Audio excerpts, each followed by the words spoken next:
V dnešnej dobe je internet nekonečným morom informácií. Ako sa v ňom neutopiť a rozpoznať dôveryhodné zdroje?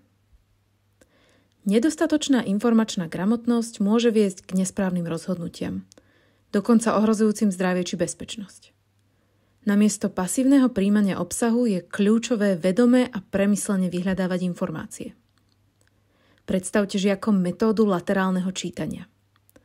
Overujte dôveryhodnosť zdroja ako autora, financovanie či motív, a to na iných nezávislých a spoľahlivých weboch, nielen na samotnej stránke. Zapojte žiakov do praktickej úlohy. Rozdeľte ich do skupín a nechajte ich vyhľadávať informácie na danú tému. Jedna skupina bude používať overené webové stránky a druhá sociálne siete. Následne diskutujte o tom, aké zdroje použili, ako posudzovali ich dôveryhodnosť a prečo. Študentom môžete ukázať príklady nedôveryhodných informácií z príručky. Rozvíjajte u žiakov kritické myslenie. Osvetľovanie mechanizmov šírenia dezinformácií je kľúčové pre ich digitálnu gramotnosť. V digitálnom svete nestačí vedieť čítať. Musíme sa naučiť overovať.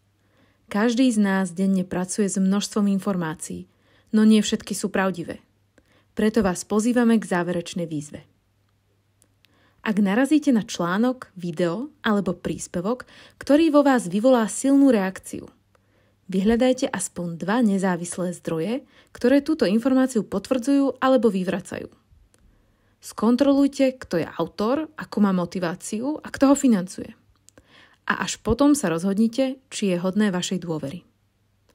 Aj jeden klik môže byť rozhodnutie buď pre šírenie pravdy alebo podporovanie dezinformácií.